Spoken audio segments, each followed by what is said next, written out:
Welcome to another episode of The Brand Called You, podcast and podcast show that brings you leadership lessons, knowledge, experience, and wisdom from thousands of successful individuals from around the world.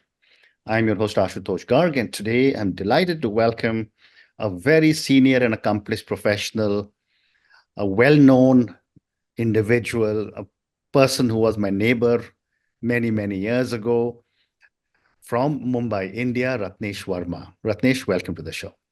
Thank you so much, Ashutosh. It's great to be on this show, and it's great to connect with you again. And congratulations for everything that you have built with Brand Called You. Thank you. Ratnesh is the chief executive and founder of Pidge, and he, for many, many years, has been a global business leader. So, Ratnesh, let me first start with the question. Tell me about your own amazing journey and what was your inspiration to found Pidge? So I think the inspiration to found Pidge started back at school. So I had taken a sabbatical, went to Stanford to do my master's, and did something which was called the V 3.0 of e-commerce. And then subsequently, when I was heading a global business, and I was trying to deliver coffee home. Mm-hmm. And it was impossible to do it. And this is back in 2015. Hmm. Um, Fast forward and back again in 2018, I kind of like realized that it's the entire ecosystem with e-commerce developing. It has to finish in a delivery, Hmm. and delivery is the choke point. And Hmm. that was the motivation to get started. So it's a very, very, very data-driven business, basis what has gone on with the macro trends in India. Fascinating. And very unusual name, Pidge. What is the story behind the name? Yeah, so Pidge, we were dibbly dabbling with a lot of brand names, and you can. So we had very very clear guardrails. It had to be no more than two syllables. It had to roll off the tongue easy. It had to kind of like be language agnostic. So we put in a lot of Mhm. guardrails for the name of the brand. And Pidge is actually a slang for pigeons Mhm. in UK and in some Commonwealth countries. In Hmm. fact, sometimes in northern UK, you can say, let's pitch it. Uh, Hmm. Even Glenn McGrath, the fast bowler, was his nickname was Pidge, if you Hmm. recall. And it is because he always delivered. So Hmm. pigeons have always been the most reliable form of delivery, and hence Pidge. Wow, what an amazing name. And pigeons, of course, are known for Yeah, their delivery. And from ancient times, they were the exactly. carriers of letters and so on and so forth. So let's talk about Pidge now, Ratnesh. Pidge is India's first smart unified logistics platform. What sets you apart from other platforms? Okay, so I think the two keywords there which I want to double click on is smart and unified. And that's exactly what differentiates us to everybody else. Hmm. Why smart? Now, we know for a fact that digital adoption in India is very, very weak. Mhm. And we have to acknowledge the realities. While there is an 80% smartphone penetration, people still don't business digital tools. Hmm. And why is that the case? They don't have laptops. They don't have IT infrastructure. Hmm. They use WhatsApp, but they wouldn't use any other SaaS tool. So the challenge that we took upon ourselves is how do we launch enterprise grade SaaS in a low code, cloud first, mobile first manner, Mhm. and which should be simple to use as downloading your WhatsApp and getting started. And Hmm. imagine using SaaS. So that was just completely eliminating the friction of onboarding. Now, if you look at the SaaS solutions, Hmm. they take sometimes weeks and months to just onboard. You need a complete IT infrastructure. And we said, people don't have that. And 87% of our market, which is unorganized, doesn't have that. So that was the first motivation to make it accessible to all. Hmm. Then, of course, as I said, it's more than enterprise grade SaaS because AI is just not a buzzword. But what AI does is allows you to take better decisions Hmm. as the system learns your behavior. So we've always been, since last 5 years, very, very AI first, to be able to adapt because every delivery is different. If you deliver medicine versus you deliver a cake Mhm. versus you deliver a toothpaste, your needs are very, very different. Hmm. So we wanted these entire system to be adaptive to your needs, Hmm. hence the smart. accessible, and intelligent.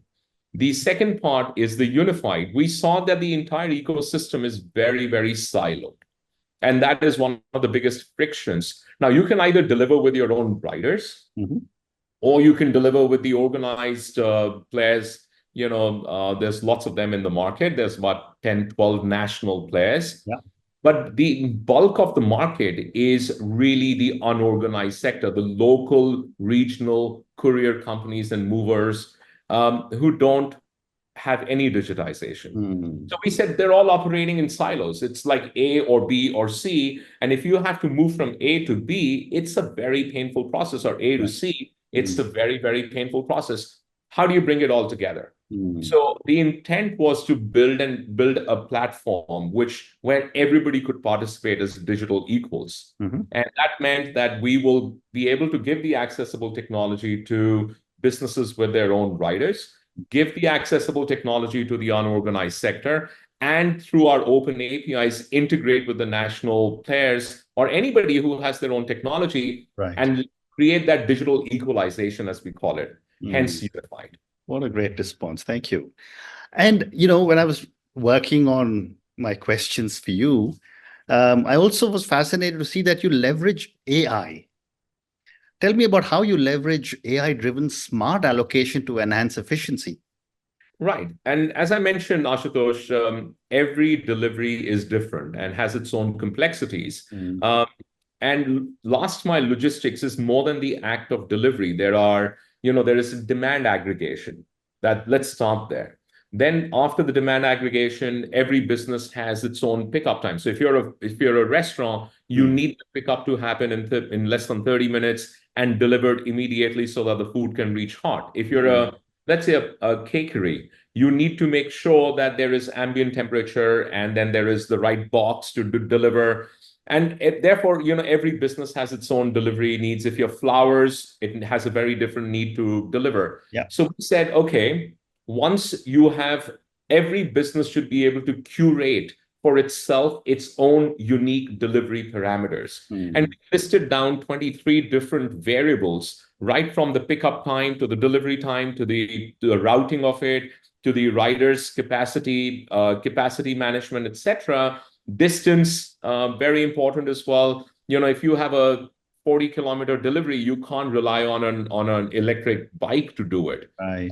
You need to have if you have a large grocery delivery, then you can't just, you need to make sure that the rider is able to carry 10 kilos, not on his back, but on the bike.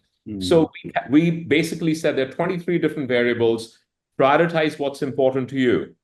And the system will continue to learn from your orders and give you smarter allocations on the basis of what's important to you. How amazing. There's another aspect which fascinated me was your no-code delivery network. And, it is quite a pain if someone says that you have to give this OTP and I'm not at home, then how do you take delivery? Tell me more about this. Yeah, so I think, first of all, no code is for the delivery companies. Imagine you are an unorganized sector, XYZ couriers, operating in sector 46 of Gurgaon. Now, imagine you could create your delivery companies in under 5 minutes. You could onboard your riders, you could track your riders, you could accept customer orders, you could send tracking links to the customer without writing a single line of code. That's really where the no code comes. It's basically enabling everyone to be able to work seamlessly. I misunderstood.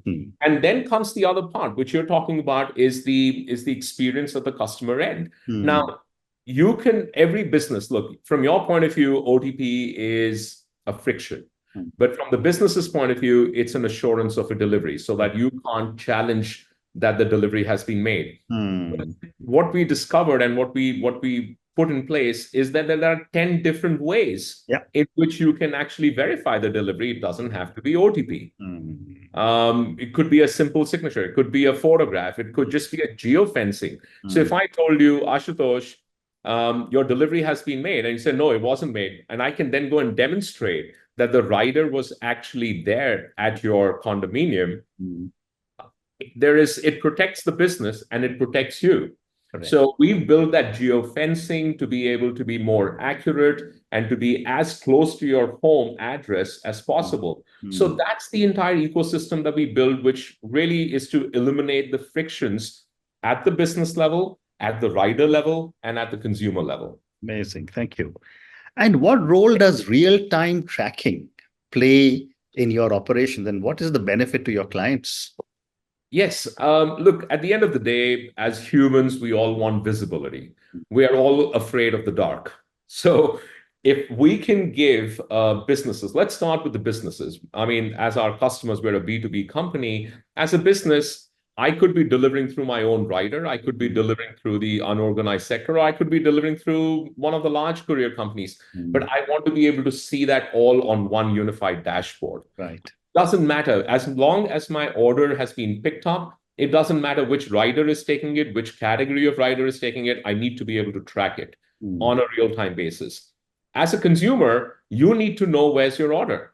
I Mm. mean, gone are the days when you would receive notification. Actually, some of the large companies still do that. They Mm. send you a notification, your order is out for delivery, and you will receive it between 9 a.m. and 7 p.m. And Correct. I'm sitting and wondering, like, no, I'm not going to sit at home for 10 hours waiting for Mm. my order. Yeah. So if I instead went and said, hey, Ashutosh, your order is going to be delivered in the morning, I say between 12 and 2 p.m. And Mm. then closer to the time, I start showing you real-time tracking how far the guy is. Mm. You can plan to receive that delivery in a more secure manner. So Mm. real-time tracking, but we took real-time tracking, the distance. We don't, in real-time tracking, it's all about pings and the frequency of those pings. It's Mm. the distance and the frequency of the pings. Are they at 10 seconds? Are they at 20 seconds? Are they at 50 meters? Are they at 100 meters? Mm. We shrunk that. We shrunk that to be so, we turned it from an X-ray into an MRI, and we took Mm. very small, That's units yeah. of both time and Mm. distance to give you very, very accurate real-time tracking. Amazing. Yeah, you're absolutely right. Your order will be delivered between 7 a.m. and 10 p.m. That's pretty painful. But Yes. moving on, Ratnesh, you also speak about removing friction from the delivery system. What are the kinds of friction points that are there, and how do you work around that? Yeah, I think the biggest friction point is that everything has become, with all the whether it's your demand channels or your supply channels, they're all Mm. in a silo. Mm. Now, if you order food from one platform versus and the restaurant's closed or you don't get your dish, then you have to close that app, open another platform. Mm. Or you have to say, okay, let me go and try the restaurant's own app. Mm. And then you go to a third platform. So or he says, oh, no, I can't get it there. Let me try a fourth platform. What if everything was just unified? Mm. That's the first friction point. The Yeah. second friction point is really unifying all that demand into and aggregating that demand to build efficiencies. Now, I Mm. get demand from multiple sources. I mean, and you've heard the expression omni channels. Mm. Now, today, all businesses are adopting an omni-channel strategy to just have a wider demand, pipeline Mm. and demand pipes. Now, we get all the demand pipe. We aggregate that demand to build efficiencies, to build economies for the business, Mm. removing that second friction. Then let's take it one step further. Now the delivery can be done. I want to first give it to my rider, but I don't have a rider at 7 p.m. on a Friday evening. Mm. What do I do? Let me try and look for one of the more recognized, third-party logistics. Can't find there. Everybody's busy. What do I? So I'm opening multiple apps Mm. again to try and see by that time the order is already 30 minutes old and the customer is irritated. Mm. To remove that friction of allocation and saying it doesn't matter in nanoseconds, the system's going to find you the best rider in the entire universe. Mm. Friction. The fourth friction is at the customer lens, from a customer POV and a customer lens, exactly what we talked about. I need to know where is my order, when is it coming, and it's going to be delivered in a reliable fashion. And even if you're leaving it with a security guard, I need to have some evidence of it. Correct. So it's removing that friction and that uncertainty in the customer side. So it's really four parts of the entire journey that we have tried to solve for in a seamless manner. Mm. Listening to you, I wish you were there when I was running Guardian Pharmacy. These are all a lot of my pain points as the founder of Guardian. But moving on, you also speak about the impact on hyper-local logistics. Tell me more about what is hyper-local logistics and how is Pidge helping? Right. So we know that commerce is getting faster. We've heard of quick commerce. We've heard of the 10-minute delivery, the 20-minute delivery, and the 30-minute delivery.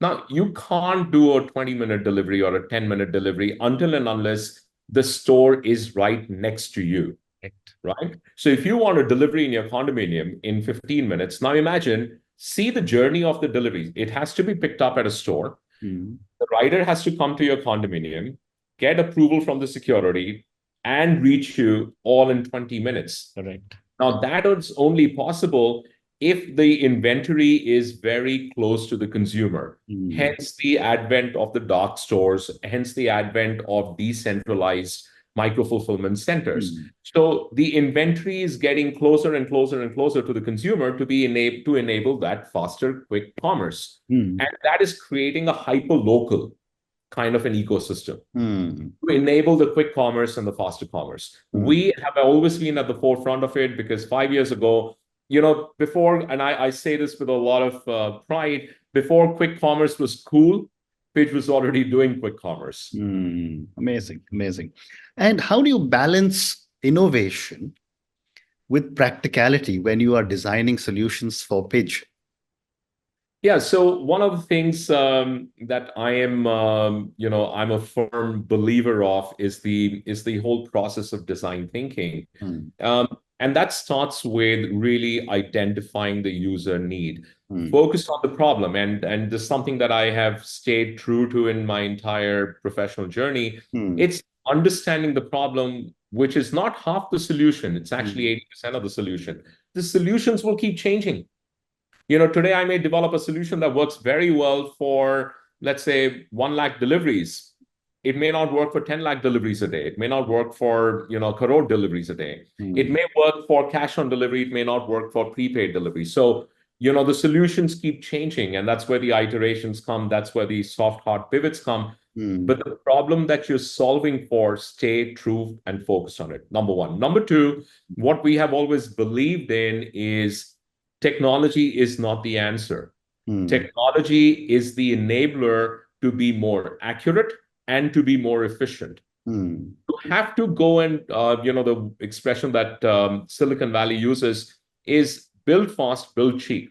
Mm. And build fast here is not building the product, it's building the first iteration of the solution.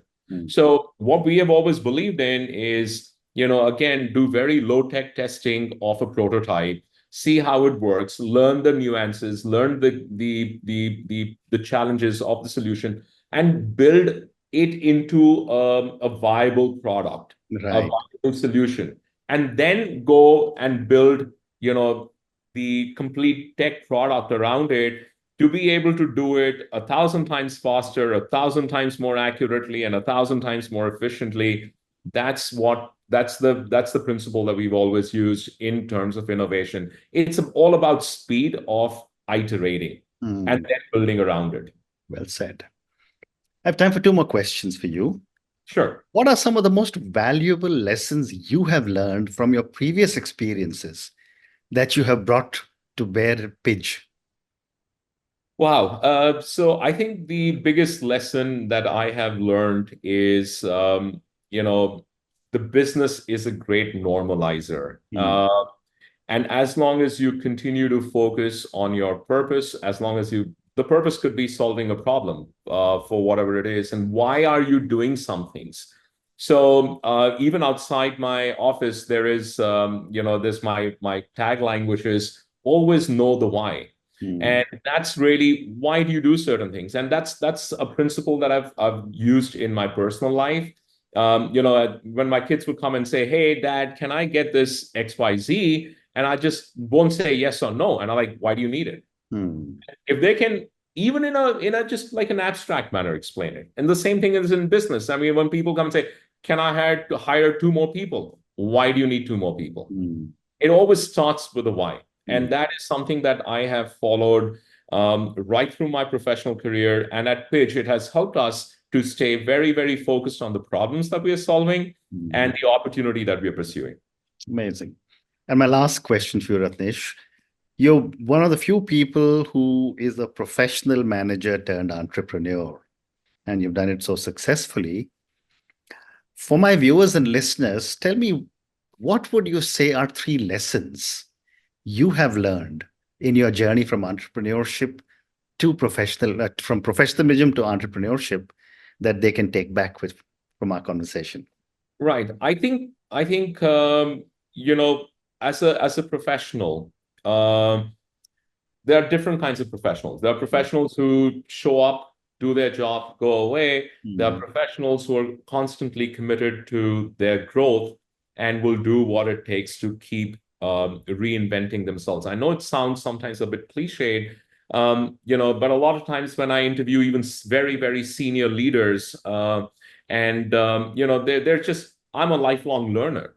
It's such and I would ask them, okay, tell me something that you've learned in the last 6 months. And it draws a blank. And, oh, I got a promotion and I did this. I said, that's not learning. So the first lesson is you have to keep focusing on learning and, just reinventing yourself. Maybe not reinventing. Maybe that's a very strong word, but maybe just incrementally improving yourself. And you need to be self-aware of it. So that's the first, the thing. The second thing is, you've got to be thick-skinned. If you're in a and the corporate life has its own set of challenges. You're dealing with the entire processes of a corporate life, and there's the hierarchies, and there is the different things. And you have to be thick-skinned to be able to absorb criticism in a constructive manner. If you let that, if you hang your head low, you're done. So that's the second thing. It's just be resilient. Be resilient. That's very important. And the third thing is, success will come. Don't chase it. Chase, what you're doing and why you're doing certain things. So if you're on the path to, if you know that you're on the right path, and sometimes you recognize you're not on the right path, don't get stuck on it. Don't get emotionally wedded to it. Move, change. And until you kind of like get into that group. So as long as you're moving in the right direction, which is self-improvement, which is creating an impact on whatever you're doing, the success is going to follow you. So don't chase success, chase improvement and chase impact. Amazing. And on that note, Ratnesh, and your three amazing lessons: focus on learning and work on improving yourself. Second, you said be thick-skinned, become resilient. And the third one you said was success will come, chase your work and walk down the path that you have chosen to walk down. Thank you, Ratnesh, for speaking to me about your own amazing journey. Thank you for speaking to me about Pidge. As I mentioned during our conversation, I wish you had started Pidge 15 years ago, and I would have managed my inventory in Guardian much, much better. Thank you for covering so many different aspects of the supply chain, which I think seems to be probably going to be a boon to so many people who have large number of SKUs trying to reach it to their customers. Thank you again for speaking to me, and all the very best to you and to Pidge. Thank you very much, Ashutosh. And it's always a pleasure chatting with you. Just, you're a very insightful person. So thank you so much for having me on your podcast, and best wishes. And I look forward to seeing you very soon. Thank you. Thank you for listening to the Brand Called You videocast and podcast, a platform that brings you knowledge, experience, and wisdom of hundreds of successful individuals from around the world. Do visit our website www.tbcy.in to watch and listen to the stories of many more individuals. You can also follow us on YouTube, Facebook, Instagram, and Twitter. Just search for the Brand Called You.